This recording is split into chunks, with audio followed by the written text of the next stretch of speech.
guest today is Rmzi Shimi, who is the head of IG at Bورسعيد School, and he's the head of English and Literature department. And funny enough, he was my English and Literature teacher when I was in school. Hello. Hi, Tara. How are you? How are you? Doing good. I'm great. It's so good to have you. You're welcome. My pleasure. So I want to start off by asking you, what does bullying mean to you? When someone says the word bullying, what does it mean to you? It can come in different forms. I mean, it could be, obviously, it's a form of harassment, whether it's a boy, a girl at school, even nursery. I suppose it can start as early as nursery, although I'm not experienced in reference to nursery and I can hardly remember my nursery days. But infant school, junior school, all the way up to senior school, and I suppose even up to university. I mean, whether it is someone in the classroom takes a dislike to someone looks different, physically different, speaks different, or they've just chosen a group of like 2-3 people are picking on that one person. I suppose it also could be bullying from a teacher. It doesn't have to be a student on a student, although that's probably the most common thing.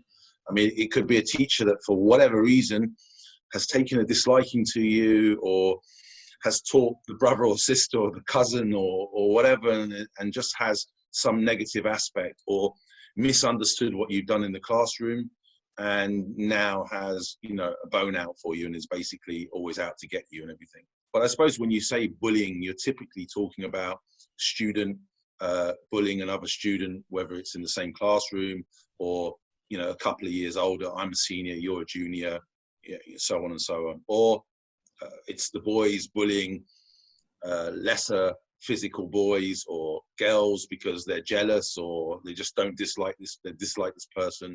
Yeah. So tell me, have you ever experienced some kind of bullying in your life that you till this day remember? Obviously when you're at school, from a teacher's point of view, and obviously when you're a student yourself, you see bullying around you. I'll come on to personal bullying from my point of view. I can just talk about my experience. In Bورسعيد, in IG schools, in American schools, in national schools in Egypt, it would be foolish for me to say there's no bullying. I mean, we'd love to have a zero tolerance, and it doesn't exist, but it would be foolish to say it doesn't happen. It does happen. And it's not right. And sometimes the school turn a blind eye to it. Sometimes it's unfounded, and most of the time it's founded. For whatever reason, whether it's a matron, or whether it's a teacher or a supervisor or a student with a student, there are forms of bullying all the time, unfortunately, in school. And I think that's just the devil that schools are. You've got huge amounts of children congregating together, and there's always going to be, for want of a better word, the black sheep of the family, or someone who sticks out, and you can't ask 20-25 students to all love each other and like each other. Always someone's going to stick out, and there's always going to be some bad apple in the class or classes. So in Bورسعيد, and in any school, not particularly Bورسعيد, it's something we don't stand for, and we try to stamp it out. And if we see it, we action on it, and we hopefully do the best for the students and address it head on, and nip it in the bud and stop it. In reference to, like I said, when you and I were a team, and I was tutoring you back in 2008, 2009, all the way through to grade 10, 11 and 12. There is forms of bullying, and you'll be able to talk to me and tell the viewers and the public more than I would about it. But obviously I'd seen that you'd done this topic before in reference to bullying, and I went back and tried to remember your academic journey in Bورسعيد from the first day of 2008, 2009, starting in September. And I was like, Tara didn't get bullied and everything. And you might tell me that it was bullying before grade 9 and everything like that. But one of my first memories, and then something clicked, and I went, no, actually there was an incident. So therefore, if there's one incident, there's probably more incidents. But I remember, obviously, while you were studying, you were starting doing your modeling, and you were starting to do photo shoots, and you were traveling sometime. You hadn't got into theatre and movies yet, I don't think. Yeah, that's true. Wrong. But but you definitely were doing modeling, and you definitely were traveling and everything, and starting to get exposed and starting to become big in your field and be a huge success. And I remember the thing that struck me about you is that you literally handled it so well. You were so down to earth and so natural, where you actually were studying and you actually were taking on this career, and you were juggling both and for want of a better word, killing two birds with one stone. You were doing your academic and you were obviously doing your career at the same time. Remembering you, I was trying to think about you and bullying, and I was going, no, she never got bullied. She was so popular. She was always an A student. She always did her work. She always caught up. She always did her homework. She was never truant. She was never absent. Everyone loved her. Her girls loved her in her class, even in the other class. And the boys, and you all were like friends and family. And I think you still know a lot of them now. And then I remember you didn't have to turn out like that. You could have been more pretentious. You could have been, look at me, I'm famous, but you never were. You always kept your feet on the ground. So I was like, no, Tara doesn't get bullied. It's not my Tara. And then I remember, no, you did get bullied. I remember it vividly. It was one day I was coming from upstairs from a lesson, and I met you halfway on the stairs, and you physically were shaken, and it wasn't the Tara that I knew. And I stopped you in your tracks, and you stopped, and we had a good relationship, obviously teacher-student relationship. We trusted each other, and I literally said, what's wrong? And you were physically shaken, and I could see that you had a problem with, I think it was some of the girls, 2 or 3 girls. And I said, you know, where are they? Let me deal with them. You know, I'll pull them by their hair, and you know, no, leave it to me. I'll deal with it and everything. So obviously, even then in grade 9, when I think grade 9, you're how old? You're grade 9, you're 13 to 14. Is that correct? I guess 14, 15, I'm not sure exactly. Yeah. Maybe 13, 14, and maybe some of them are even 15, depending whether you're younger or older for the year. So anywhere between 13 to 15, but 14, let's say, as an average. So even then, you know, as a young teenager, you were having that problem then, and you handled it. You went, no, let me deal with it. I'll come back to you. And then a couple of hours later, I checked on you without you realizing it, and you were smiling again, and the class was smiling again. So you obviously smoothed over the cracks and dealt with it. And the next day, you were back to your bubbly self, and obviously feet on the ground, doing your career, doing your work, and everything like that. But I'm guessing you had the bullying from the earlier days and everything. That's so very true. Yeah, there was. Yeah, there was one incident definitely, like throughout the years that from grade 7 till 12, but it was mostly early on when I was younger. What's the role of a teacher, in your point of view, to communicate with the children that are bullying or that are being bullied? Yeah, I mean, obviously, like I say, in Bورسعيد, we've got pre-IG and then IG. So you even see it in grade 7, as you mentioned it, and it's happening all the time. I mean, when it's grade 7, it's silly things. I mean, I see it in the playground. So sometimes I'm just looking for my room, or sometimes I'm on the playground playing football with them, or just talking, or, you know, I'm looking, you know, from my room with a view, for want of a better word. And I can see 2 boys, and they're kicking each other like donkeys and slapping each other, and then sometimes they're best of friends, and they're literally at each other's throats, and it's like, how can you be best of friends and then you're doing this? And I suppose when that's the case, you just remind them that your family, their family, they love each other, and to break the ice and to make friends again. That's not really bullying. That's obviously something just went wrong. And typically you see them the next day, and they're back hugging each other and so on and so on. But it's not even nice to see boys, you know, kicking like donkeys. Fighting. Yeah, absolutely. Yeah, it's definitely not how we used to resolve our problems in the UK and England.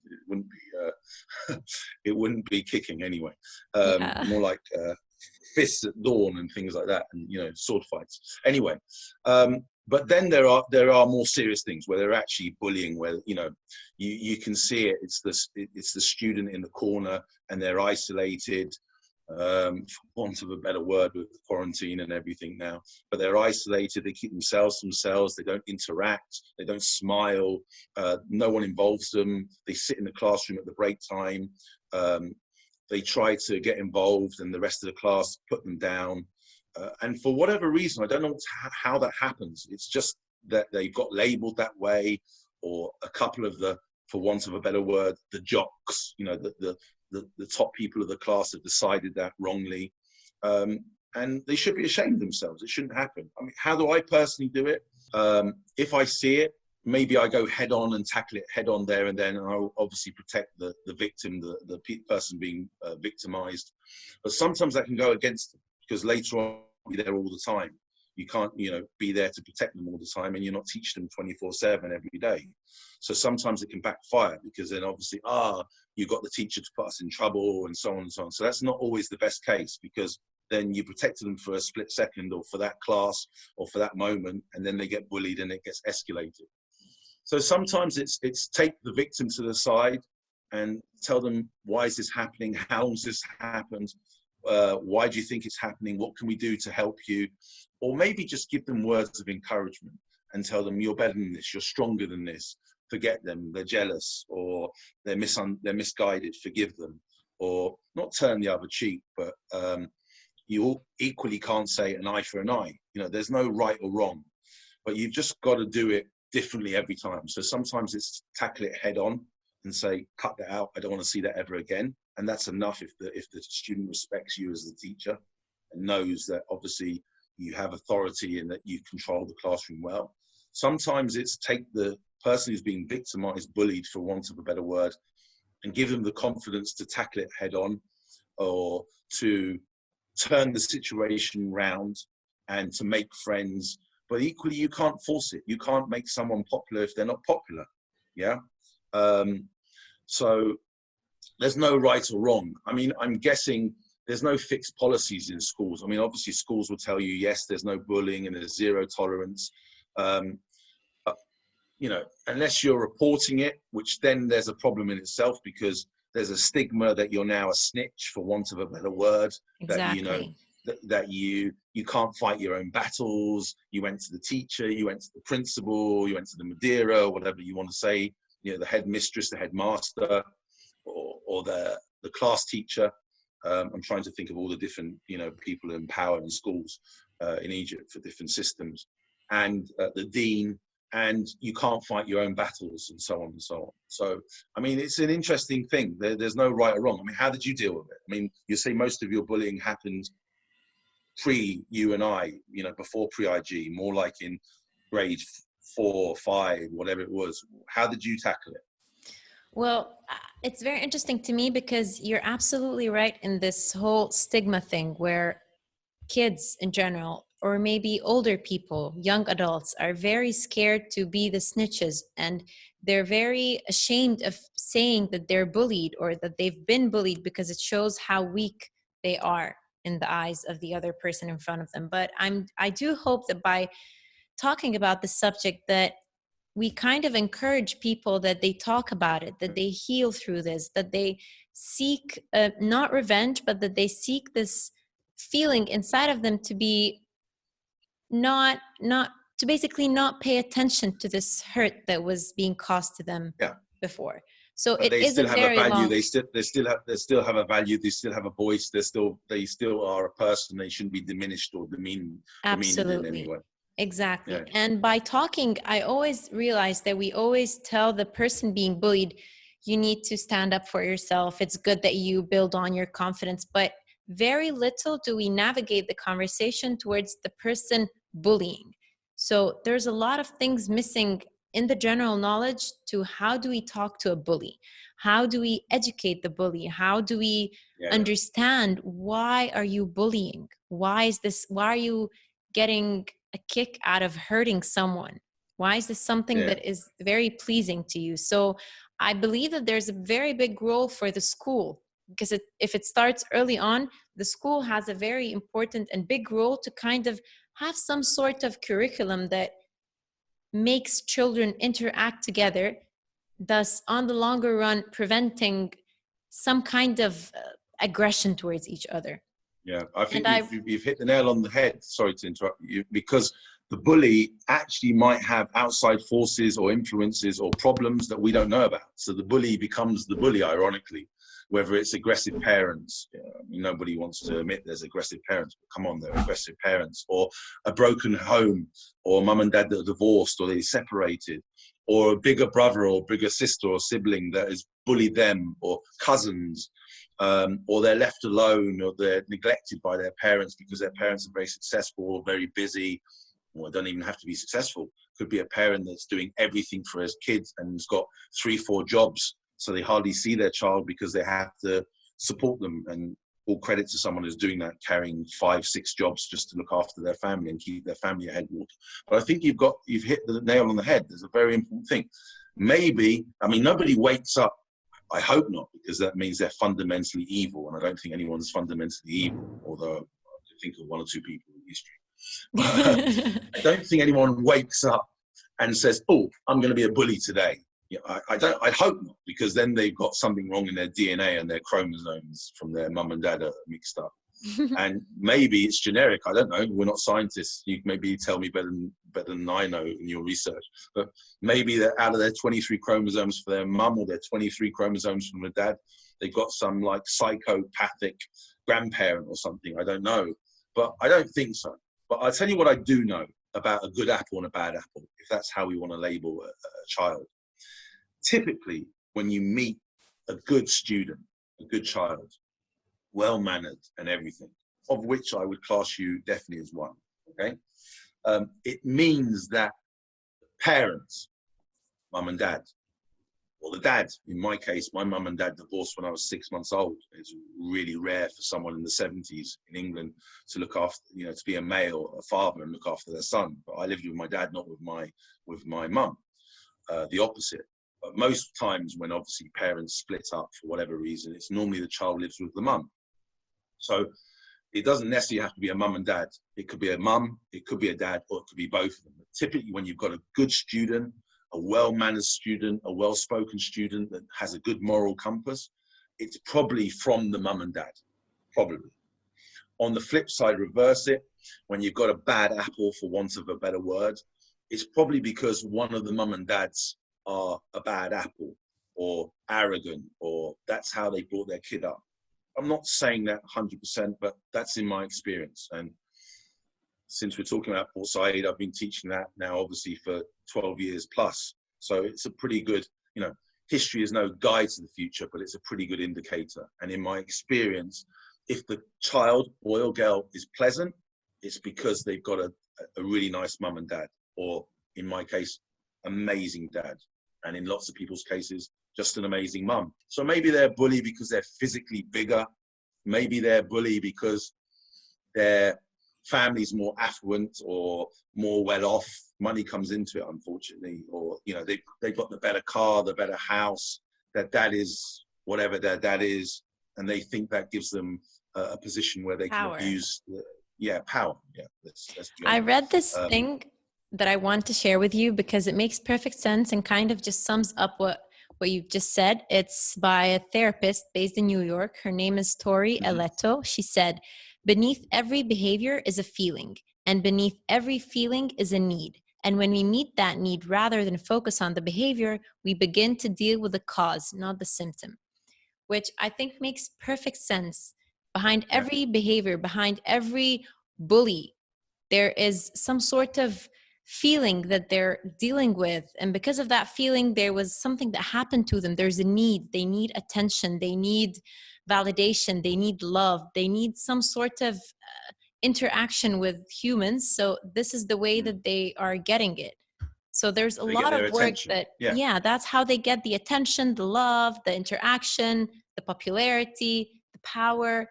So it's just so much more deeper than the person being evil or just being a bully for the sake of today's the kind of day that I feel that I want to be a bully in. But unfortunately, I think schools in general, it's easier for them to turn a blind eye or this doesn't happen than to tackle the problem. Because when you start talking about tackling the problem, and this child, whether it's a girl or this boy, whether it's 2 grade 8ers, 2 grade 10ers, or a grade 9 versus a grade 12, or 10 versus 10 or whatever. You then talk about if there's problems outside the school, then we start talking about the mums and the dads, and we start talking about interfering. And there's nothing wrong with mum and dad. We're great parents. There's nothing wrong with my son. There's nothing wrong with my daughter. Of course, my son, my daughter wouldn't bully. You've got it all wrong. It's the other student. He said something wrong. My son was just protecting himself, or my daughter was just defending herself. So, and then you start coming into the realms of, well, now we start having to need a therapy department, a counseling department. And is that the role of the school, where we have enough problems just to get these kids into university and pass their, in my case, in your case, the 8 O levels and, you know, the 2 or 3 AS or A levels that you're going to take to get into a good university in your case. So, and then there's how many hours in the time and the finances and so on and so on. But that's no excuse. We shouldn't make money a reason why we don't look after the kids. But just to reverse it quickly, because you mentioned, obviously, Bورسعيد, your IG experience. How did you tackle it? Did you tackle it with the students? Were they close friends of yours? Were they people that you were never friendly with? Did you speak to the teachers? Did you speak to your mum about it? How did you conquer it? I spoke to my mom about it, and my mom. And what was her wisdom? She ultimately went to the school, and there was a whole mess created, basically, with parents fighting and children. And this is in what years, what grades? I honestly can't remember exactly the grade. It was, I guess, I don't know, grade 9, 10, something like that. So I just remember I felt very comfortable telling my mom, because I came back home after the bullying incident. I was completely shattered and I didn't know what to do exactly. And I just felt... This is not the one we're talking about on the stairs, is it? I think it is. The one I'm talking. I think it is. One. Yeah, the same one. And my mom was like, no, I have to go and I have to talk to the principal. So there was a whole day of talking and discussions and how and whys and all that. But many children don't feel comfortable talking to their parents about what happened, because they feel ashamed that they're going to have their parents defending them. So I just hope... Or their mum and dad are going to see it as a sign of weakness, that their kid can't handle it. Yeah. Or how am I going to look if my mum and... Sorry. No, continue. How am I going to look if my mum and dad comes to school to fight my battle? Exactly. I mean, I understand it. If it's a problem with a teacher, then really it should be the mum and dad that deals with the teacher direct, the principal, and then even the school principal. That makes sense. But when it's obviously student, then how am I going to feel if my mum or my dad, my mum comes, I'm a mummy's boy. My dad comes, I can't fight my battles. Yeah. I just hope there's kind of more awareness to this thing, that it does not have to be that you're weak. Bullying is a very huge umbrella, and so much happens under it. And it's good that you share, and it's good that you talk about it. And if you can deal, like in regards to this issue, if you can deal with it on your own, then do it. Just don't get aggressive. Don't seek revenge. Always seek to kind of understand that the other person is going through a lot. But I guess back then I was not aware of that. I was not aware that the person that's bullying me has their own issues and their own traumas that they need to resolve, but they're kind of projecting them on me. But to be fair to you in your defense, not that you need me to defend you, but when you're being bullied and the victim, it takes a really, really strong person to look out of the box and go, hold on a minute, I'm not the victim. This person's got something wrong. I mean, that's real psyche, and take it out and reverse, It takes a lot of, Yeah. After a while, you realize that they're really dealing and struggling. So this is their only way to have fun. Are you telling me you've been cyberbullied as well? Yeah. I mean, who hasn't? It's an era of cyberbullying, basically. Well, there's so much cyberbullying happening.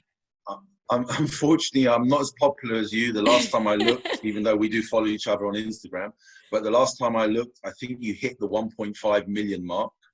I only actually have, the last time I looked, 62 followers, of which you're one of them. Good. And I can honestly say, probably, I shouldn't really say this because the 62 are now going to look, but probably 5 or 6 of this, or 7 of them, let's say even 10, I could lose. So let's cut it down to 50. So I definitely haven't been cyberbullied and my followers are 50, but I guess that doesn't really compare to your 1.5 million. I got a guest that said something very interesting. He was saying that basically anyone who is a public persona or who stands for something or who is I know where this is going, by the way. public face of some, who is a I know what you're public going to say, figure I think. in some sort, they get more backlash in general. So I guess that's why. I thought you were going to say, well, you put yourself out there, so therefore you take the rough with the smooth. You can't have it all, you know, your 1.5 million followers are all going to be angels. It's not going to happen. But I suppose the moral of the story is, the moral of the story is, the moral of the story is you either go big like you, or you just keep it really close to a tight 50, and then you can control them and everything. Well, you never know. A lot of my followers. I might come in a year and you're going to have like thousands and thousands of followers. You might be writing books by then.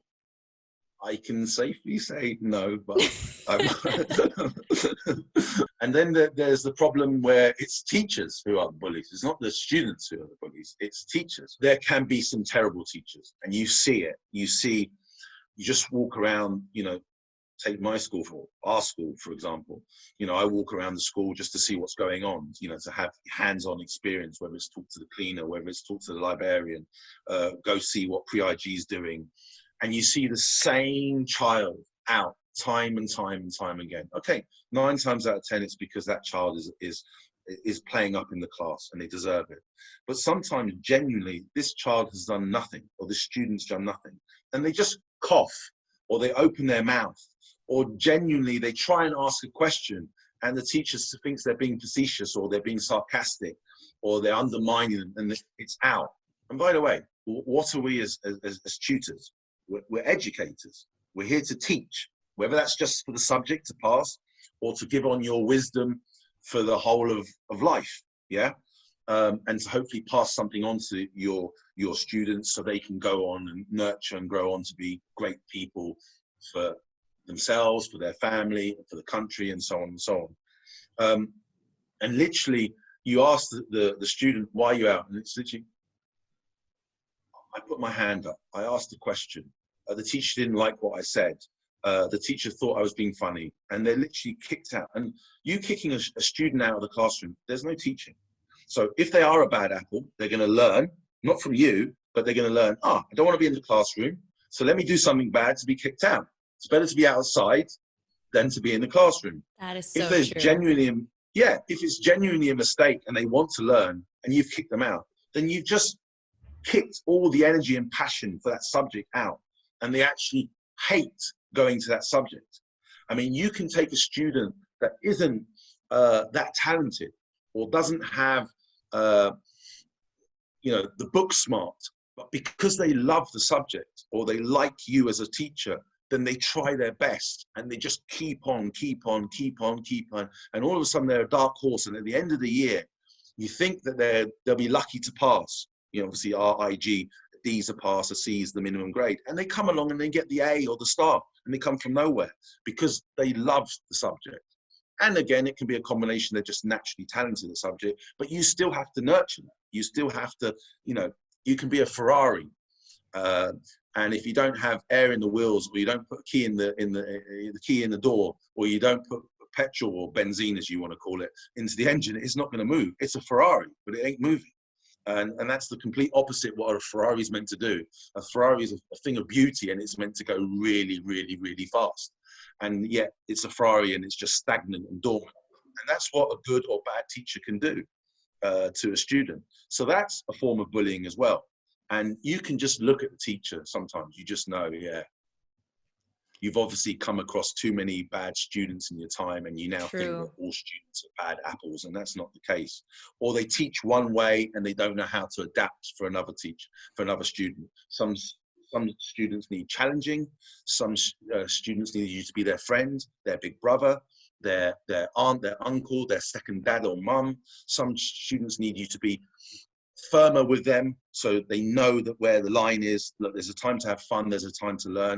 So I hope that you're making everyone aware that they have a voice and they should speak up about it. It's something they should do, whether it's to the teacher, to the principals, to their parents, or to their bigger brother and sister, or to the people that are bullying direct. Why are you doing this? Because in my day, it was something you didn't do. You didn't go to your mum and dad, or in my case, your dad would have said, be a man, son, and fight your own battles. Yeah. By the way, of course, my dad was the smallest of men, by the way, about 5'3". But whenever I needed him, he was there. Yeah, bigger in stature than you can imagine. But if you can fight your own battles, Ramsey, then do it. Exactly. And you didn't go to the headmaster because snitching was not something you did. Yeah, you just had to deal with it. But it shouldn't be like that. It should be that there should be an avenue and there should be a path and the route for people to, you know, expose this, express their differences, express their grievances. So half the time schools don't want to tackle this because of who the parent is, or because they're scared of the repercussions or what's going to come back on them. But it shouldn't be like that. So I hope from this that you making everyone aware that they should speak out. And I suppose that's how the world is going to go. You know, they should speak out. Just very quickly, because we never tackled it. So these cyber bullies of your 1.5 million followers, because I'm very jealous. What do? Don't you just block them? Can't you just block them? I just ignore them and you pray don't block for them. Nah. If they're like extremely like aggressive and threatening, super rude. Yeah. But if someone's just being bullying for the sake that they're, I don't know, annoyed, triggered, or could be 1,000 things, jealous, I just leave them in peace and pray for them. Have a better. You turn the other cheek and you pray for them. So still now you're being the bigger person. Yeah, I have to. Well, it's better for both of us. Yeah, your public can learn from that as well. Well, like we said, we're very, very proud of you, and you're doing a great job. So thank you so much for being a part of this series, and thank you for being on this episode.